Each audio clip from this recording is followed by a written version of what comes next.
Hi, everyone.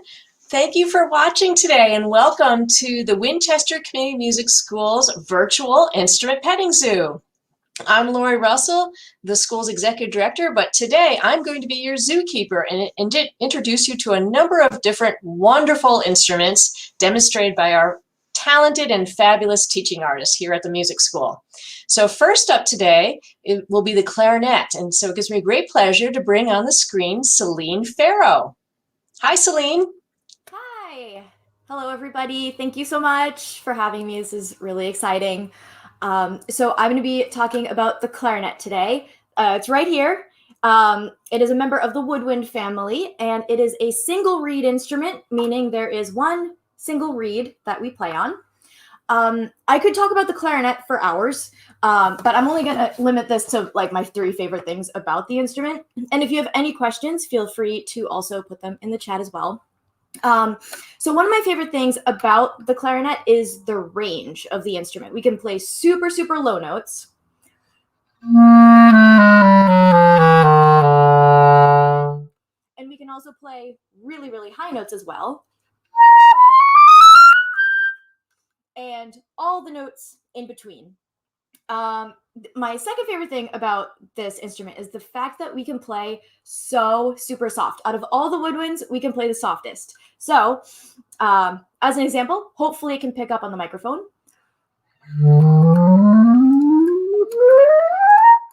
I don't know if you could hear that. Hopefully it came through. And also, a lot of composers and people who write for this instrument have compared it frequently to the human voice while it's singing. So if you think about opera, if you think about hearing a soprano singer singing an aria in an opera,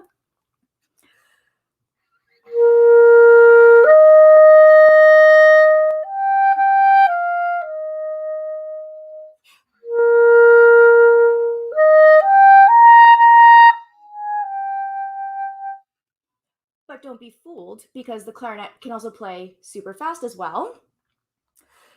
And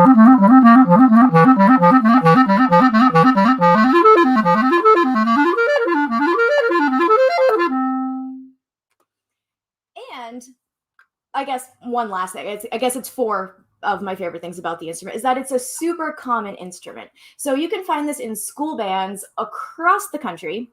You can also find it in wind ensembles, orchestras, smaller woodwind groups such as a reed quintet. I play in the Calliope Reed Quintet, and also woodwind quintets as well. And also outside of the classical music realm, we also find the clarinet in a lot of klezmer music and also jazz bands.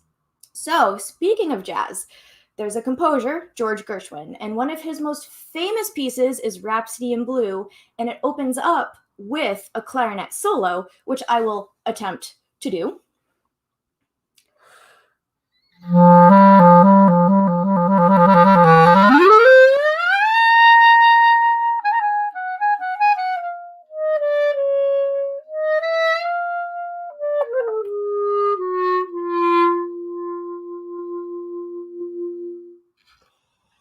And so that's the clarinet.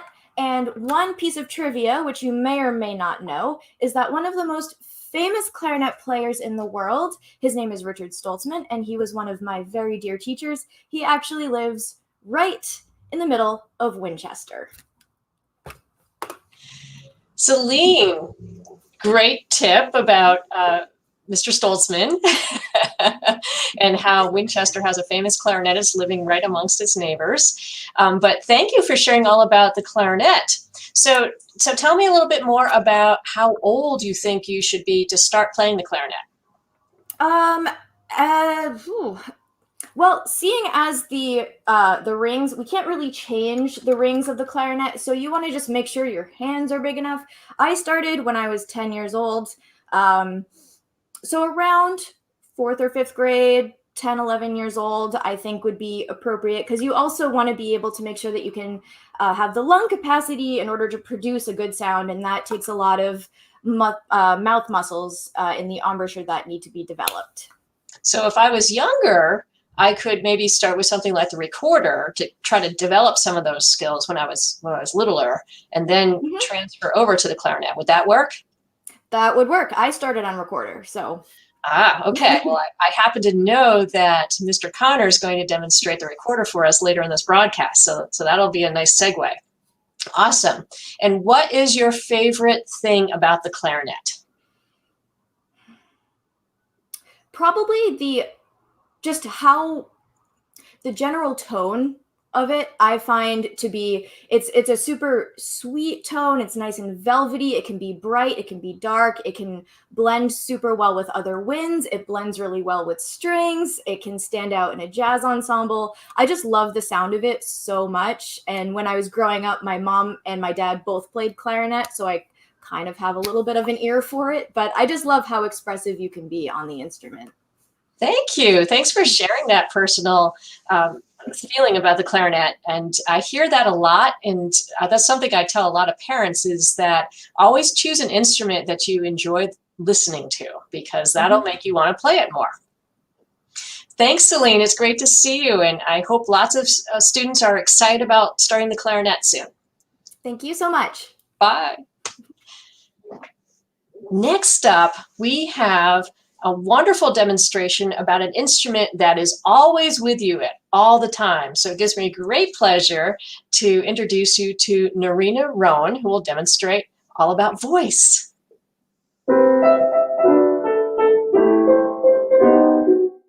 Raindrops on roses and whiskers on kittens, bright copper kettles and warm woolen mittens, brown paper packages tied up with strings. These are a few of my favorite things.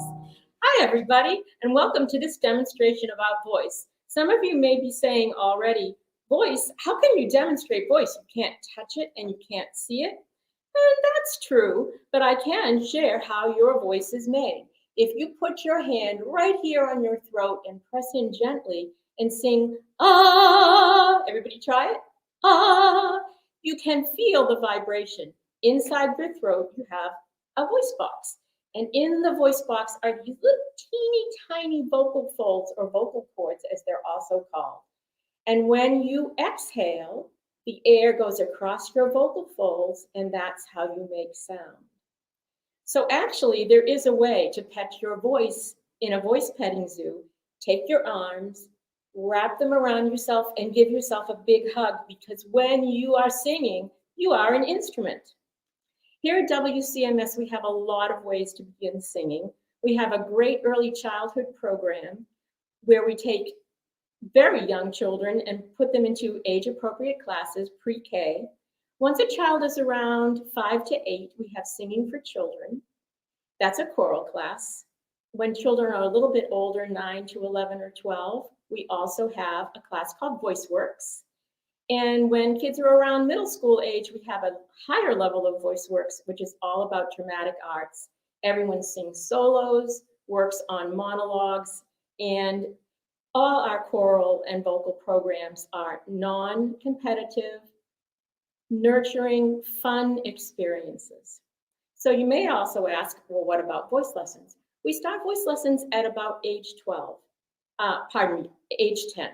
And we picked age 10 because that's the age really where students have the physical, emotional, and vocal ability to handle a private lesson.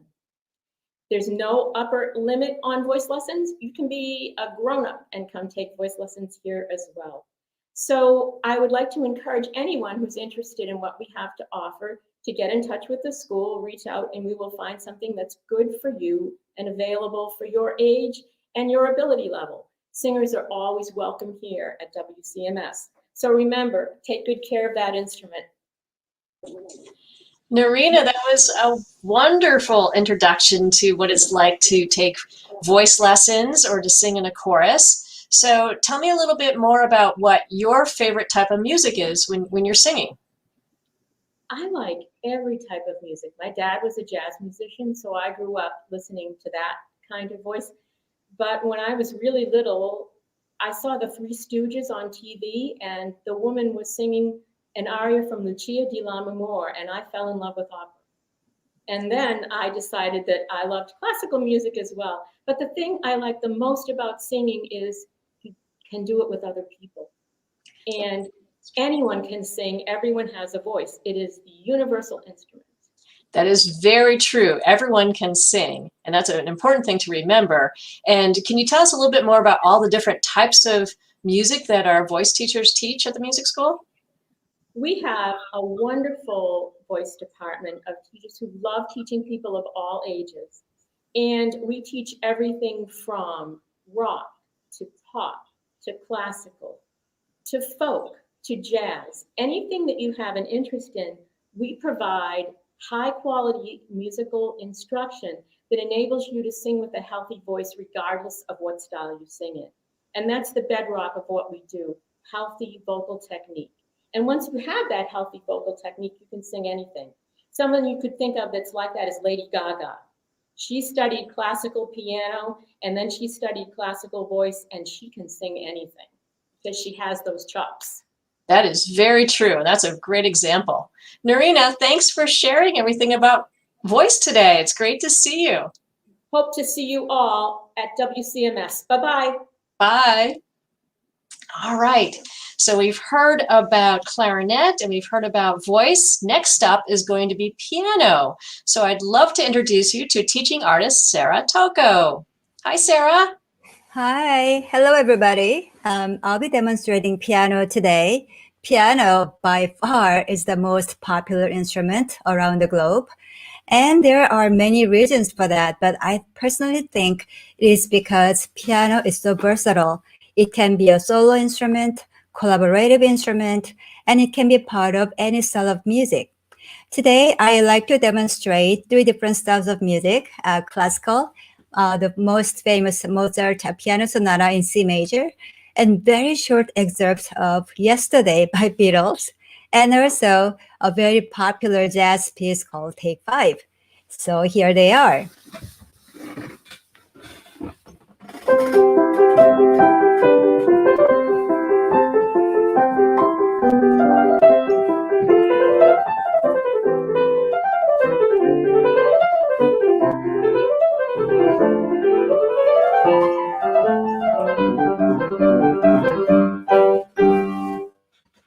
Now let's see. Yesterday.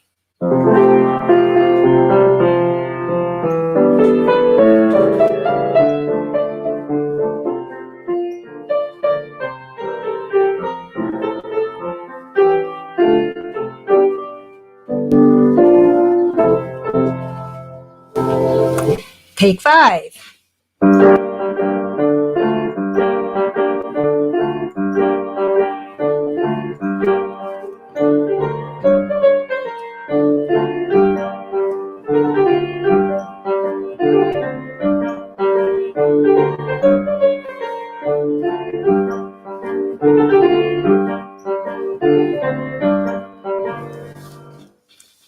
So as you can see, I enjoy playing piano because through piano, I can just make music with really any kind of music I would like. In Europe, some of the conservatories recommend that everyone who's studying music learn to play piano as part of a requirement. It's because piano can really give you the basis of music theory and harmony. So if you learn piano and if you want to switch to any other instruments, that's going to be very easy because you already have the theory basics, and also you will know how to learn to read music really well. So, and one of the really questions that I hear a lot from beginner students is that what kind of instrument is really suitable to begin the piano? Well, of course, if you have an acoustic piano, that's going to be wonderful. But in most cases, if you have a keyboard with 66 keys, that's really a good instrument to start. And on top of it, if those keys are weighted keys, that would really help you develop finger strength. So I hope you are going to enjoy listening to piano music a lot and think about really learning to play piano and make music. Any ages can really start piano. Right now, my students age range is coming from 8 years to 74 years old. So as you can see, you can start anytime, anywhere. And Our Winchester Music is a great place to start. We have wonderful faculty, very friendly, and on top of it, professional instructions that you cannot find anyplace else. Sarah, thank you for telling us more about how to start piano lessons. That was great, and I loved hearing you play a little bit too. So I know that you mentioned that you have students as young as age 8, and I happen to know that some of our teachers here at the school do start students at about 4.5 or age 5 as well, so you can start even younger.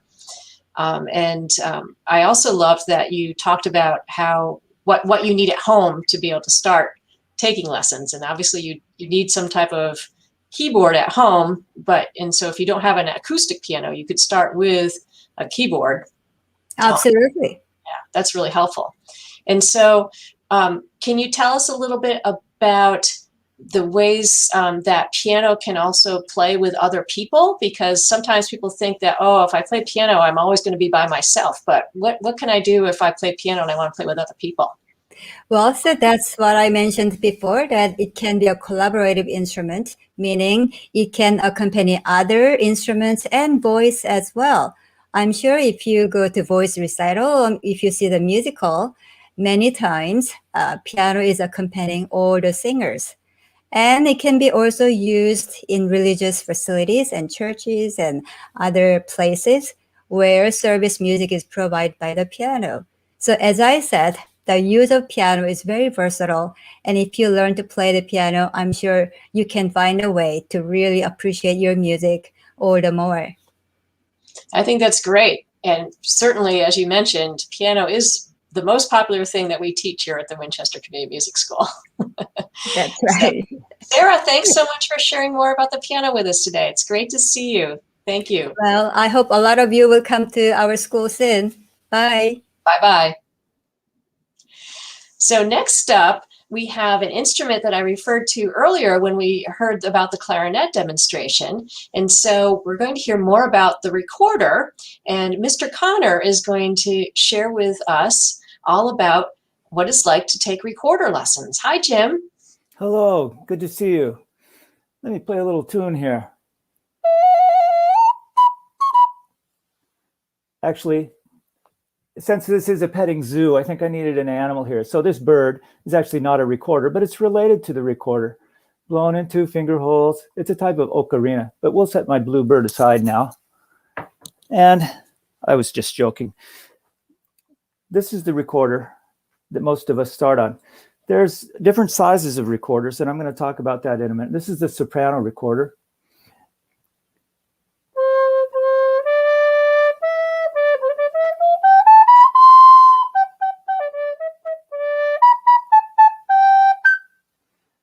And this is a great instrument to begin on. Some of our younger, we can start the recorder, let me say that, we can start the recorder younger than we can start most instruments. And I'll ask Laurie about this later too, but I know in the past our oldest students at Winchester Music School have also been recorder students too. So it's an instrument for all ages, and it's very accessible, partly because it's so simple. Other than the voice, I'd say this is the most basic, pure instrument that we're seeing today. It has no moving parts. It's just a tube with finger holes, and it's our body that plays it. And that's one of the reasons why it's great for beginning, for young students. And by young, I usually start students first grade, second or third grade.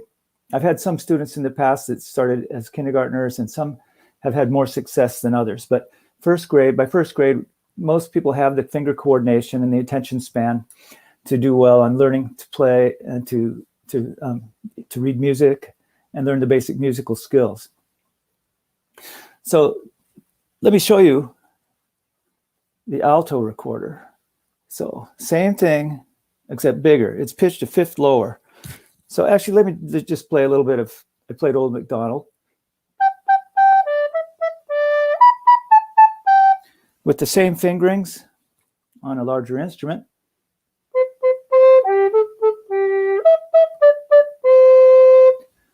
Same song, it's pitched lower.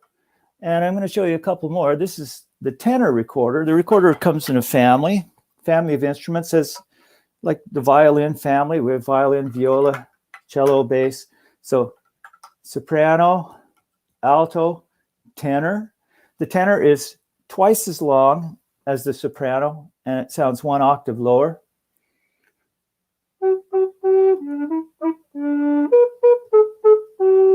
And I'll show you the bass recorder that I have right here, which is twice as long as the alto.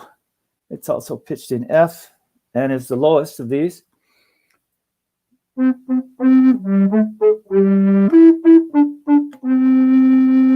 These larger ones we use mostly in ensembles. The alto recorder is really the main solo instrument, and very important instrument in the Baroque music and the Renaissance. This was the instrument in Bach's orchestra that if it says flute, it meant this kind of flute, up through Mozart. We usually start on this one, especially starting with children, but eventually you get to a point, and I would like everyone to learn to play both C fingerings and F fingerings. It's played exactly the same. It's just reading different notes. And we catch on to reading the different notes pretty quickly once we start doing it. So, well, actually, I could talk all day, but let me invite Laurie back in to join our conversation too. Hi, Jim. That was great. And I bet a lot of people didn't know about the entire family of recorder instruments. Thank you for sharing all of that with us. Yes, these, like I said, just as a solo instrument, this one is really the main solo instrument. This is a little bit higher and can be for parents watching. If kids are overblowing and playing too loud, this can sound high and piercing. But actually, let me show you one more that I didn't show, the sopranino recorder. Smaller than the soprano. And this is Antonio Vivaldi has a very famous sopranino recorder concerto that he wrote, but we won't be using that in my lessons here. It's a rarer instrument. So you had mentioned about some of our older students here at the school and playing recorder, and that is very true. So the music school for probably almost 40 years has had a recorder ensemble for senior adults. And it was a partnership with our senior center here in town. And one of our teachers, Bryce Sampson, meets with them weekly, and they play all those different recorder instruments, and they go out and they perform in the community a little bit. And even during the pandemic, they have been doing their ensemble online. It's been pretty amazing. Great. And let me also mention that I would like to encourage adult recorder students too. I've had a lot of children that I've taught, and a lot of people think of a recorder as just sort of a beginning instrument or a toy. And a lot of schools teach it to all the third graders in school, or they teach a little bit of it, as much as you can. But it's, a serious instrument, I hope people will realize. And for adults who maybe don't have the time to put into keeping in shape to be able to play the trumpet as well as you would like to, or something like that, recorder is accessible. It's actually the soprano like this. I'm playing plastic instruments here today. These are very affordable too. This is for under $5, and they're both Yamaha instruments I have here. One like this is, I think, $35 for the alto, which is a higher quality and also larger. But it's great for adults who want to get back into playing music or get into playing in the first place. I've recorder students who've just started, who never played an instrument before, who've started as an adult, studying with me right now. And it's great because you can learn it quickly, and you can play with other people. It's something that you don't have to give a lot of special care to as an instrument. Like I said, there's no moving parts. The plastic recorders you don't need to worry about humidity and temperature. They're almost indestructible. And great way to get to learn an instrument, get going, and making music again.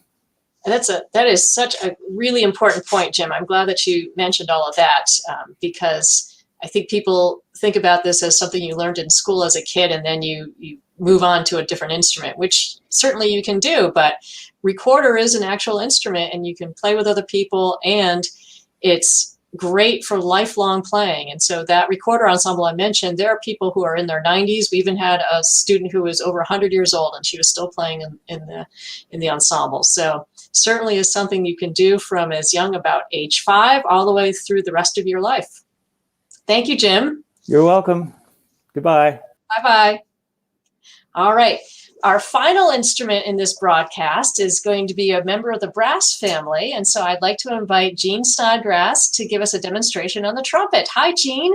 Hi, how are you? I'm awesome. And I can't wait to hear about the trumpet. What a great way to end our broadcast with a lot of fanfare. Absolutely. Okay, thank you everyone for stopping by to hear about our different families of instruments. We've heard some about the woodwind instruments and about the voice, and you heard a little bit about reference to the string instruments. So the trumpet is a member of the brass instrument family.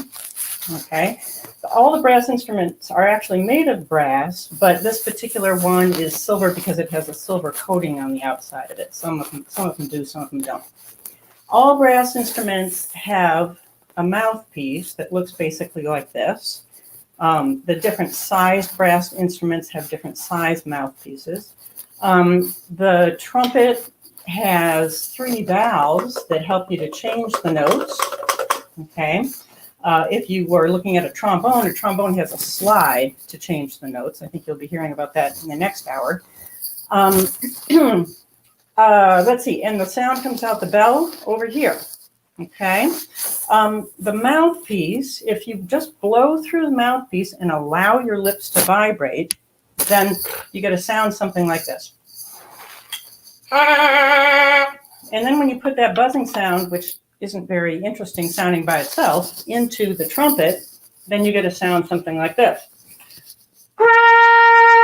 And using the valves, you can change the note.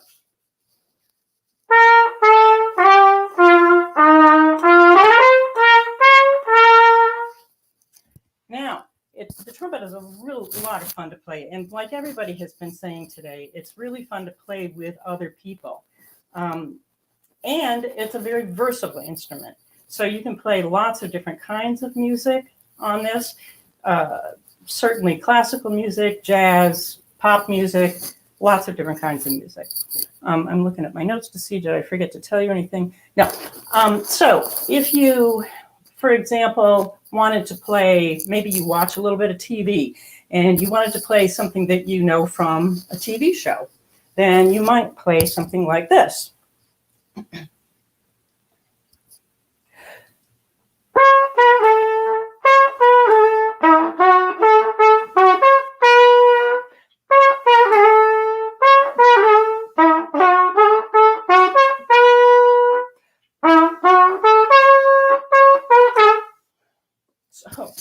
So that's from the Paw Patrol TV show. Or maybe you're more interested in learning how to play a little bit of jazz, a little bit of swing, something like that, or the blues. I'm tethered by my cord here.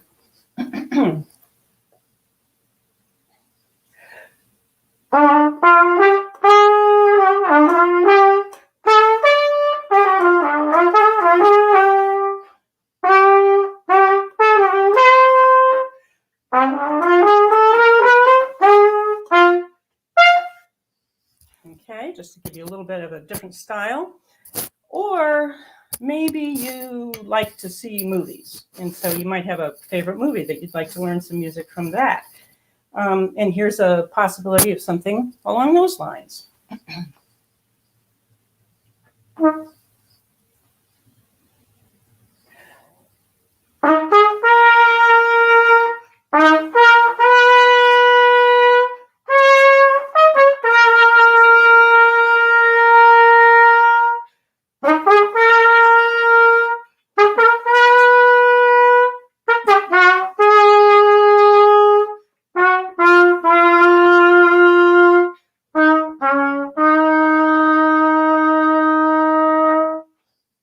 So that has a little bit more of a fanfare-ish sort of a style to it, but it ends kind of softly. So as you heard from some of the other instruments, the trumpet can also play loud and it can play soft. Now, when you play any kind of an instrument, it's a lot of fun, as everybody has said, to play with other people.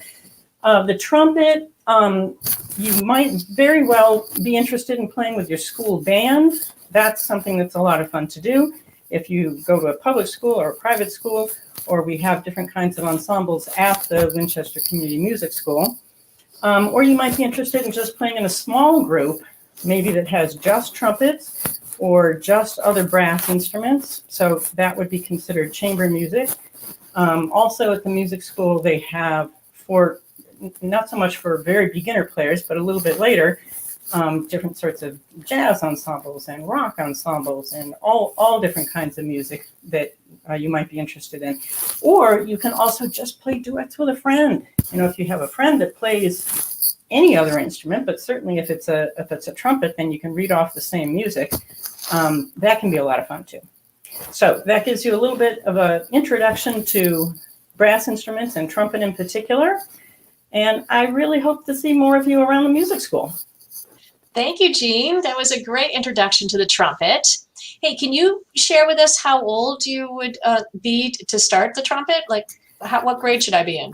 Typically, usually students start about in the 4th grade, though I have had some students in the past who knew from a much earlier age that they wanted to play the trumpet. So then it's just a matter of if you're big enough to hold the instrument up comfortably, then, but probably 3rd grade is probably the earliest that would be likely to happen. So 4th grade is when it typically happens, especially in a public school situation. Yeah. And how did you decide to start playing the trumpet? Oh my goodness.